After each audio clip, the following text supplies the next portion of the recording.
दिंडोरी मतदारसंघामध्ये भास्कर भगरे सर यांना 1 लाखाचे लीड मिळाल्यानंतर महाविकास आघाडीचे कार्यकर्त्यांनी येवला येथे जल्लोष साजरा केला।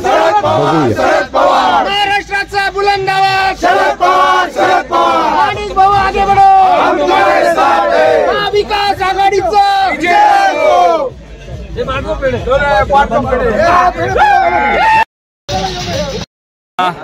या निवडणुकीमध्ये तुमच्या नेतृत्वामध्ये येवल्यातून चांगलं मताधिक्य मिळालं आहे आणि शेवटी भगरे सर विजयाच्या उंबरठ्यावर आहे किंवा विजयी झालेले असं म्हणूया।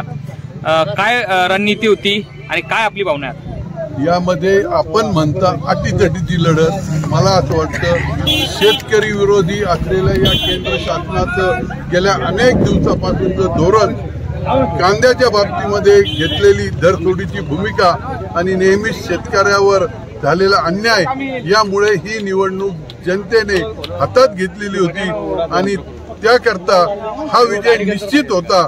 फक्त किती मताने एवढंच फक्त बाकी होतं।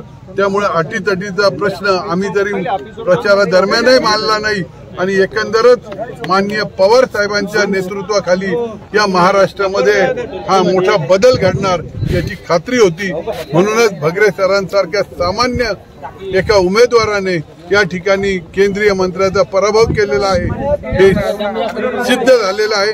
हा जनतेचा विजय आहे, हा शेतकऱ्यांचा विजय आहे, सर्व जाती धर्माचा विजय आहे। मुस्लिम आणि हिंदू हे सर्व जे आहेत त्या सर्वांचा विजय आहे, कारण ही निवडणूक मशीद आणि मस्जिद याच्या पुढे जाऊन महागाई असेल, अनेक विकासाचे प्रश्न असतील, अनेक जनतेच्या समस्या असतील, याकडे निश्चितपणे वळालेली होती आणि ते पवार साहेबांनी ओळखलं आणि त्याप्रमाणे ही निवडणूक झाली। म्हणून या ठिकाणी महाविकास आघाडीचा येवल्याबरोबर म्हणजे दिंडोरी मतदारसंघाबरोबर या महाराष्ट्रामध्ये चांगला विजय झालेला आहे। भाऊ काय सांगाल, भुजबळांचा काही करिश्मा या मिरवणुकीत पाहायला मिळाला? इथलं काही करिश्म्याचा प्रश्नच नाहीये, जनतेने निवडणूक हातात घेतली होती। त्यामुळं मला असं वाटतं की इथं कोणी काही केलं म्हणण्यापेक्षा जनतेने हा बदल घडवलेला आहे, यावरच माझा विश्वास।